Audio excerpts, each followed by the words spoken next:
Hoje a Paraxá Vayeshev será gravada no Mangal das Garças, aqui em Belém do Pará. O Mangal das Garças é um jardim zoobotânico, por isso você vai ver animais. Ali embaixo nós temos umas espécies raras aqui, os flamingos, ou depois a gente vê os nomes certos, né? E temos uma variedade enorme de plantas da região. Plantas do Brasil, as belezas naturais, muita arquitetura bonita também. Um tipo de museu também aqui funciona. E é uma das atrações mais lindas que tem aqui na cidade de Belém do Pará. Vamos gravar aqui a Paraxá Vayeshev. Então me acompanha em umas imagens bonitas e depois nós vamos direto a Paraxá.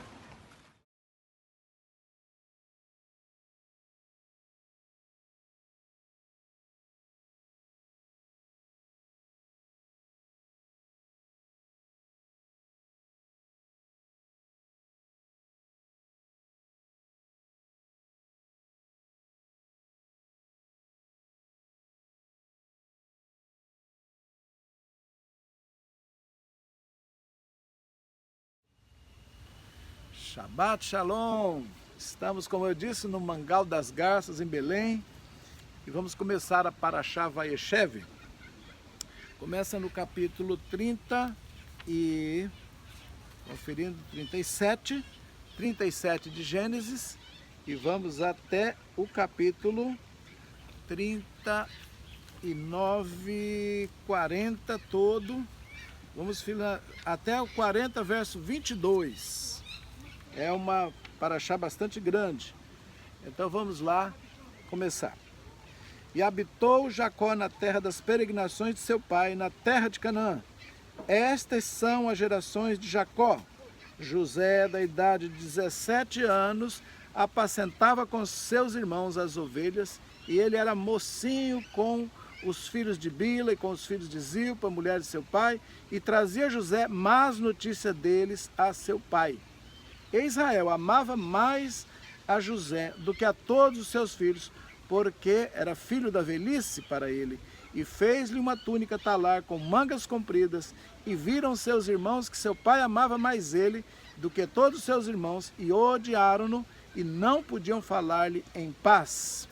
Até aqui, essa paraxá, ela traz lições importantes sobre inveja, sobre ciúmes, contendas familiares e erros que nós não podemos cometer, como amar mais um filho do que a outro, e demonstrar isso no dia a dia. Isso vai provocar ciúmes dentro da família, vai provocar iras e contendas desnecessárias. Por isso há uma forte condenação na Torá para que se tenha preferência de filhos, ainda que existam propósitos de Deus sobre determinados filhos. Nós já vimos isso acontecer com Jacó, preferido da mãe, enquanto que Esaú era preferido do pai, e aí nós já sabemos a história da paraxá passada e as consequências. Nessa nós temos novamente o problema, que me parece vai ser uma marca do ser humano, não só da comunidade israelense, mas parece-me que vai ser uma marca em toda a humanidade. Sempre lidaremos com ciúmes dentro da família, com intrigas, e somente num amor profundo de Deus e numa cura de nossas emoções é que poderemos vencer todas essas barreiras que estão postas para a destruição da família. São armas satânicas da nossa personalidade caída que precisam ser vencidas dentro de nós para que tenhamos uma família saudável e próspera. Mas mesmo assim, com toda essa mazela desse mundo caído, Deus consegue ser soberano e utilizar-se dessas fraquezas para, em cima delas, construir ou aproveitá-las para estabelecer os seus planos eternos de livramento total da humanidade. Ou seja, não vai ser uma humanidade perfeita que vai nos levar à redenção, mas vai ser um perfeito, ou aquele que vai vencer as imperfeições da alma, que será esta pessoa salva, ou o Salvador, no caso. Sempre eu me refiro à figura do Mashiach. O Mashiach é aquele que vence pela unção divina todas essas fraquezas, que se tornam, na verdade, as grandes barreiras entre o céu e a terra, que vão impedir o acesso ao reino celeste da luz, são essas porções de trevas ou bloqueios ou clipar, cascas que vão ocultando a beleza de Hashem, a beleza de Deus na nossa vida, que somos luz, mas essas cascas de ciúme, de inveja, de competição, de amar mais um, amar menos outro, tudo isso faz parte então das cascas que nos impedem de alcançar o reino de glória, da qual nós, como luz, éramos antes, viemos habitar nesse corpo temporário, e é nele que precisamos vencer, no sangue, na nossa natureza humana caída, que foi estabelecida nessa terra e controlada pelos tronos da iniquidade. E assim precisamos de uma experiência poderosa com Deus para vencer todas essas mazelas da alma. E é isso, essa vitória sobre esses sentimentos, iras, é que nos vão dar realmente uma transformação e nos livrar dessas cascas para que entremos no reino de glória, de luz novamente. A forma de Jacó, vou salientar uma curiosidade. Todas as vezes antes, quando fala, estas são as gerações de Jacó, ou estas são as gerações de alguém, faz uma lista de pessoas, fulano que gerou ciclano. Porém, nesta daqui, quando diz essas são as gerações de Jacó, começa José, como se nele estivesse fazendo um resumo das gerações. Ou depois vai falar, José era mocinho e estava com os filhos de Bila, com os filhos de Zilpa, que também eram moços. Ou seja, ele não vai dar ênfase às pessoas, ele vai dar ênfase aos atos, às atribuições, ao que essas pessoas fazem. Isso se torna praticamente a tônica, são as ações. Então as gerações de um homem são as ações de seus filhos. As gerações de um homem são as ações de seus filhos. O comportamento de seus filhos é o que um pai gerou. Então nenhum pai deve ficar condenando demasiadamente, porque o filho é uma extensão, é uma continuação daquilo que o pai é, somado junto com sua mãe, ok? Então, esses comportamentos são necessários serem avaliados, porque eles são o fruto.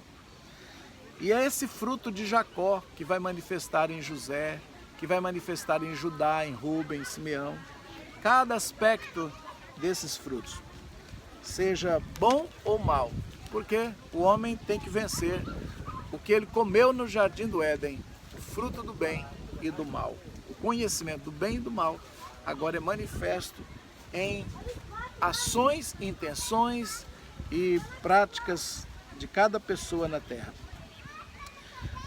A história narra então, resumidamente, que Jacó amou a José e deu a ele uma túnica de muitas cores, que provocou um certo ciúme nos seus irmãos, e José tinha, aliás, desculpa, eu disse, Jacó deu uma túnica a José, e isso provocou ciúme nos irmãos, e José trazia más notícias, ele tinha esse hábito de relatar tudo que os seus irmãos faziam de ruim. Isso não foi também agradável para eles, aumentou a ira dos irmãos. Nós temos que cuidar com Lashon Hará, a linguagem má, a linguagem delatora, a linguagem que coloca em risco os relacionamentos. Amém?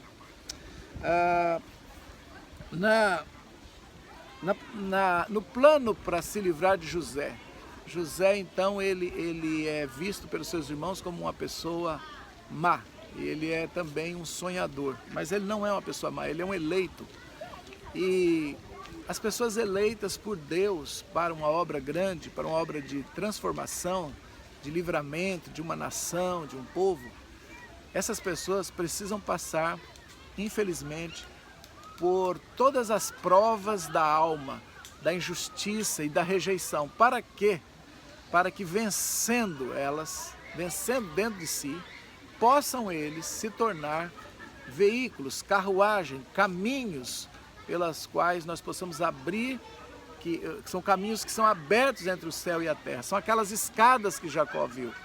De fato, a pessoa na terra que vencer o maior nível de rejeição, sem revidar, conseguir amar ao ponto de nunca odiar e nunca negar de fazer o bem, até mesmo ao seu pior inimigo, essa pessoa é a única que vence. E até hoje nós sabemos, pela história e pela revelação do Pai, que é o Mashiach ben Davi. Ele venceu, ele tem o amor perfeito, ele é a expressão exata do Pai. E ele não sucumbiu a nenhuma emoção negativa, não sucumbiu a nenhuma paixão, a nenhuma tentação, a nenhuma afronta. Por isso, ele se torna a pessoa que vai ser esse veículo. E ele ressurge dos mortos, porque quem vencer todos os níveis de sedução e tentação da alma, vencerá também a morte. E só teve um que venceu até agora, e ele se tornou o caminho, e é pelo mérito dele que nós podemos chegar às regiões mais altas. A vida de José, então, foi marcada por amor do pai e ciúme dos irmãos. Um pleno amor, e com isso ele tem sonhos, e os sonhos dele, ele se destaca. Você vai ler no capítulo 37 os 2 sonhos dele, e esses sonhos fazem dele uma pessoa odiada, ao ponto de que seus irmãos, no sonho, voltando um pouco, os feixes dos seus irmãos se dobram, ou seja, todos os seus irmãos um dia vão se dobrar perante ele, e você vai ver que isso vai acontecer. No outro sonho, não só os irmãos, mas o pai e a mãe também se dobram, e até Jacó fica assustado com isso. Por quê? Porque é um destino que todo Israel vai se dobrar perante José ou perante o Mashiach.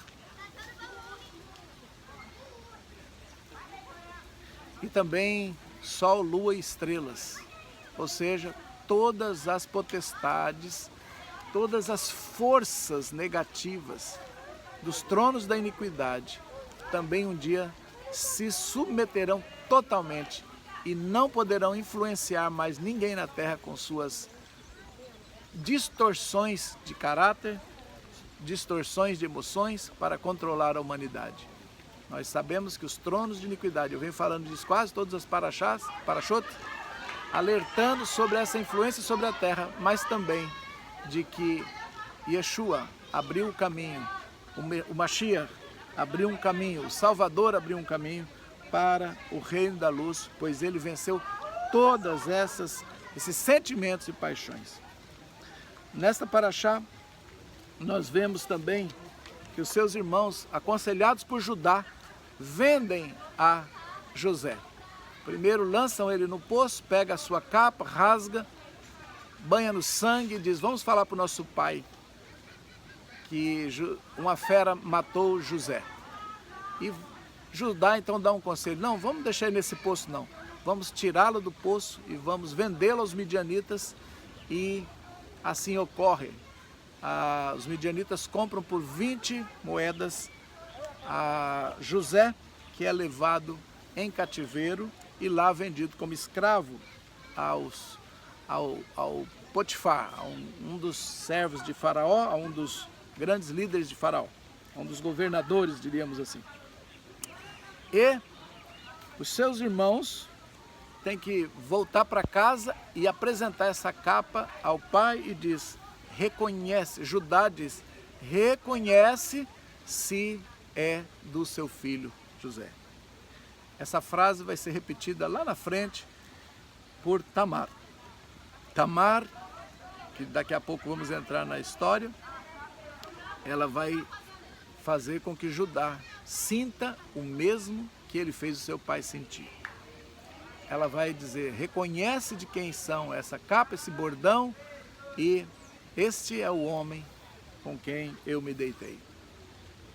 Ou seja, Judá, por essa ação feita com seu pai, ele vai colher reações terríveis. Ele vai ter a perda de 2 filhos e depois fica tentando proteger o caçula. Exatamente o que aconteceu com Jacó, que perde José e depois vai perder o Simeão, que vão ficar presos. Lá na frente nós vamos ver isso. E tem que ficar protegendo Benjamim. Mesma coisa aconteceu com Judá. Perde 2 filhos no pecado.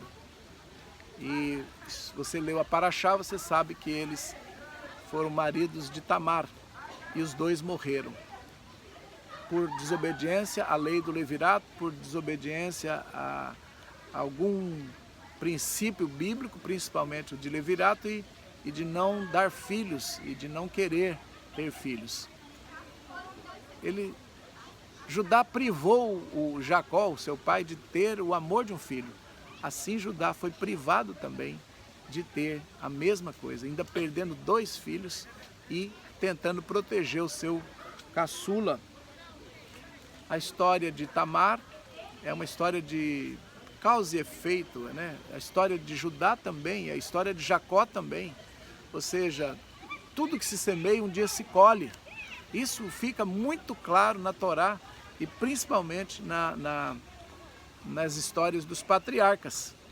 Talvez venha daí a expressão olho por olho, dente por dente. Seja essa a melhor interpretação, seja o que o homem semear, isso também ceifará.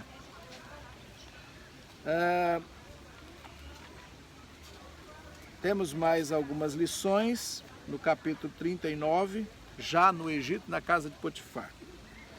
39 começa dizendo: e José foi baixado ao Egito e comprou o Potifar. O capítulo 38 começa dizendo: e foi naquele tempo que desceu Judá de seus irmãos e associou-se a um homem adulamita. Após a morte, deixa-me dizer, existe uma grande diferença entre ser baixado ao Egito e descer. Judá desceu e José foi baixado. Judá propôs a morte de José e os seus irmãos, propôs a venda de José e os seus irmãos aceitaram. Os exegetas rabínicos dizem que se Judá tivesse proposto devolver o seu irmão ao seu pai, os seus irmãos teriam aceitado. Mas ele propôs vender e trouxe a capa e apresentou ao seu pai, dizendo: reconhece de quem é. E esta ação custou a Judá uma grande dor, porque Jacó diz o verso: descerei enlutado por meu filho à sepultura, e chorou seu pai. Judá quis consolar seu pai Jacó, mas Jacó rasgou suas vestes, descerei à sepultura enlutado, e ficou todos os dias num luto contínuo. Isso deu uma profunda dor no coração de Judá, um profundo remorso sem arrependimento, e ao invés de fazer a confissão, ele foge e vai viver longe, ele desce. E esses textos têm assim: Judá, o pai Jacó diz: descerei enlutado à sepultura. 38 diz: desceu Judá dos seus irmãos, apartou-se e desceu para as terras do sul. E José foi baixado para o sul, para o Egito. Que tristeza, tantas descidas. Jacó vai descer ao luto contínuo. Judá vai descer porque está em culpa e agonia na alma e não quer mais ver seu pai desse jeito e não aguenta ficar perto. Perde 2 filhos que descem para a sepultura e agora José é baixado. Os outros desceram, José foi baixado. José é diferente. José vai ser levado ao Egito e não ele decide ir. Isso mostra algumas conexões que daqui a pouco eu vou mostrar para vocês, a semelhança do Mashiach, a figura de José.